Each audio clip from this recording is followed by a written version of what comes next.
of you who are new here, my name is Henry. Nice to meet you all. Glad to see some new faces and some really old ones. Hey. And today's topic is the Qabalistic Numerology of the Tarot. Now, how many of you know normal numerology?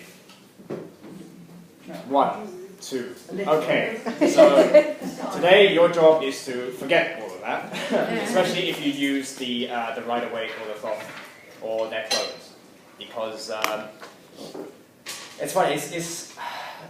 The thing is with this system, it's not really well talked about. As far as I know, only one author has published anything about it, and that's why people would normally tack on the normal numerology system onto the tarot. But at the same time, it wasn't designed with that in mind. It doesn't quite fit perfectly. So that's why here I'm here to tell you about this system, which does fit perfectly. Anyway, so the crux of the system is, if you guys know, each major arcana is ascribed to a Hebrew letter. And because in the Hebrew language doesn't have numbers, so what happens is each letter is also a number. And so by ascribing each major arcana with a Hebrew letter, it automatically has a number. Now the confusing part is that the Fool is not 0, it's 1. So everything is sort of shifted back 1. You can see by the sequence. And by doing so, I think you have to think of the number is separate from the number on the card itself. You have to think of the number of the letter. So if you look at the graph now, you see it goes from 1 to 9 from the Fool to... Okay, let's backtrack a bit. So for those who don't use the Thoth deck, let me tell you to write in the Rider-Waite titles. So Lust on the top right is Strength. Adjustment on the third column is Justice. And the Aeon beneath that is Judgment. Let's give you a moment to write all that down. Which one was Strength? Sorry. Lust on the top right. Oh, that's Strength, did you say? Yes. So what was that? Lust. Lust is Strength, Justice, and Judgment. I forgot that. I'm a bit lost. Just on the 3. So Lust is the top right on number 9. Mm-hmm. That's Strength. Yeah. Adjustment number 30 is Justice. Oh. And Aeon beneath that is Judgment. Yes, I completely forgot to write in the Rider-Waite titles, but anyway. So you see the numbers go from 1 to 9, and then from 10, it goes from 10 to 90, and then etc. to 100 and 900. So you have sort of this 3-layer system with from 1 to 9. And the reason why is because number 10 is sort of the higher form of number 1. Or higher or lower, depending on how you think about it. So you add an extra 0, and so on and so forth. So you can see here, I've included not just the majors, but also the court cards as well as the minors. So the minors are just from 1 to 9. 10s and aces are kind of the same. You have to think about the suits in sequence. So the Ace of Wands is synonymous with the 10 of Discs. The Ace of Cups is also the 10 of Wands, you see. And then the Ace of Swords is also the 10 of Cups. So they're all kind of linked to one another. Have I confused everyone so far? Yes. Yeah. So if you think about the 4 suits, fire, water, air, and earth, in that order, so where one suit ends, the other suit sort of begins. And so the 10 of one suit is the one of the next, in a way. It's not quite there, but so the 10 is just a step away from becoming the ace of the next suit. Yes, Ben? What decides that particular order? Oh, it's the formula of the tetragrammaton. So the 4-letter name of Yod-Heh-Vav-Heh, if people know. Who doesn't know what it is? What? That's a good summation. Henry, you have to Yes. explain a lot more things that you think Oh God, I'm so. key to your Unfortunately, I know this is an what- advanced subject and it's only an hour long. I know the tetragrammaton, yes. I know Yeah. that, but- And so each letter is fire, water, air, and earth in that order, essentially. Make notes for further reading. Reading, lots of further reading.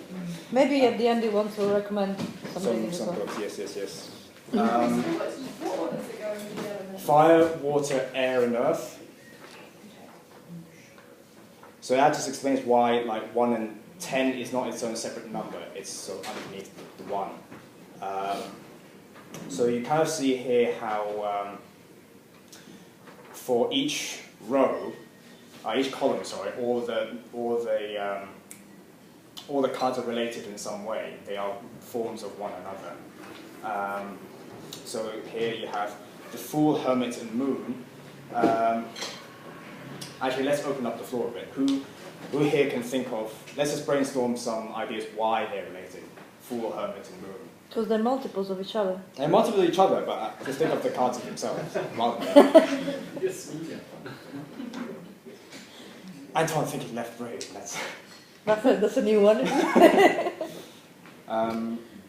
If I were to go by because no one's actually commented on it, I've made my own Are they to do conclusions. with that seeking, looking for things, or things being hidden? Yeah.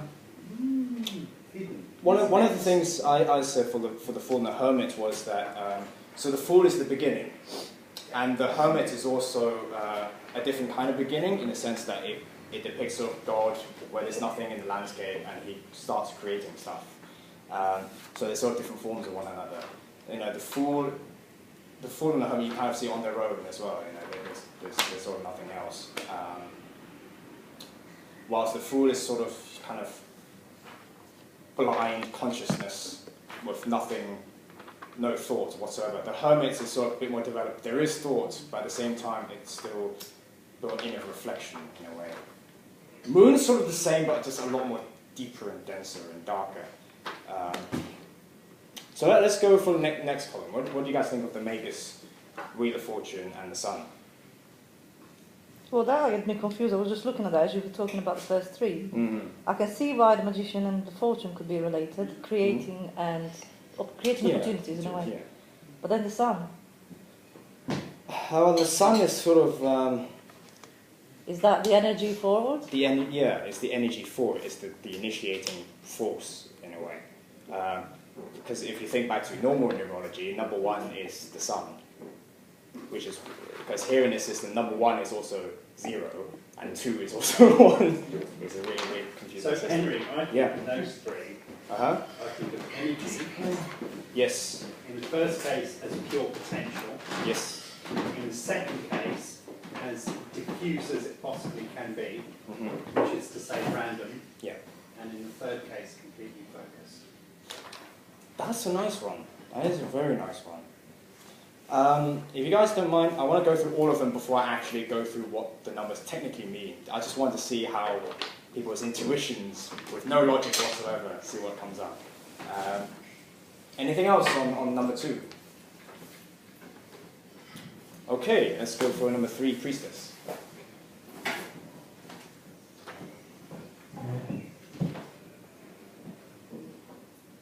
Empress and Man and Universe. No, it's Priestess adjustment. Oh, sorry, yeah. Priestess adjustment. This is mediation, balancing,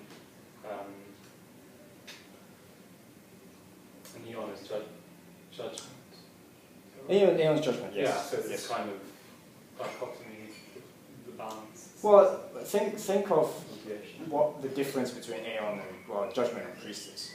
So One how is do you very- decide between head and heart? The Priestess is all about passivity, whilst the Aeon is judgment is all about this fiery, moving forwards force. And there's, you can see sort of justice in between. Because justice is sort of about the laws of nature, cause and effect, and you have both sides of the alpha and omega kind of thing, you know, which I find quite interesting. Yeah. Anything else? I mean, if you I might as well go through the. Well, I'm going to stick my neck out and say, refer it to the answer I gave before, but instead of energy, Yeah. this time it's matter Yes. in those three phases. Go through the phases. Well, potentiality, Mm-hmm. diffusion, and concentration. Concentration. Concentration. That's a good one. Didn't think that one, but yeah. Well, you know the truth, like, don't you, Mike? You No, know, I'm busking it. You're busking it. Oh, okay. So yeah, because number 2 is about energy. So 1's where you have nothing at all, Yeah. and then from nothing you start to have beginnings of energy. That happens in the 2. But the thing is, in the 2, you have energy but nowhere to move. Yeah. So 3 becomes this idea of infinite space. So when you have 2 points, you have a line, so that energy has room to travel. So let's go on to number 4. So number 4, so now you have a line, you have 2 points. So now you have 3 points. When you have 3 points, you have 2 dimensions. So what is that? What does that mean? You create something. Yeah, you have the beginnings of matter. That's when matter happened. So with that in mind, what does the Empress, Hangman, and Universe has to sort of do with each other? Birthing? Mm-hmm. Yeah, it's the beginning of matter.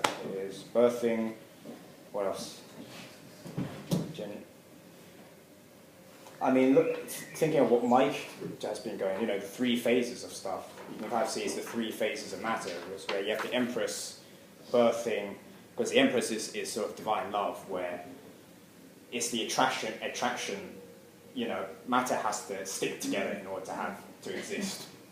So it's the laws of protons, electrons attracting each other, so that you can have atoms, so matter can exist in the first place. Hangman is an iffy one, because I'll go into the details here. Hangman, because it's the letter mem, which means water, it is the original mother letter of the Hebrew alphabet. So it's like from that. It's one of the sort of parent letters of the language. It is kind of like the divine mother of the Hebrew alphabet. So again, you have this sort of mother theme and creation, and then it all kind of culminates in the universe, or the world card. Interesting enough. Any other thoughts? But then the Underman is also birthing anyway. The Hangman? Yeah, it's also... Yeah. It's to do with the end of a cycle and beginning of another cycle. Could it also be to do with a reflection? When you look at in water, in mirror, you see a reflection of the potential, the real world, as opposed to Potential real world. Possibly, I'm not discounting it, definitely.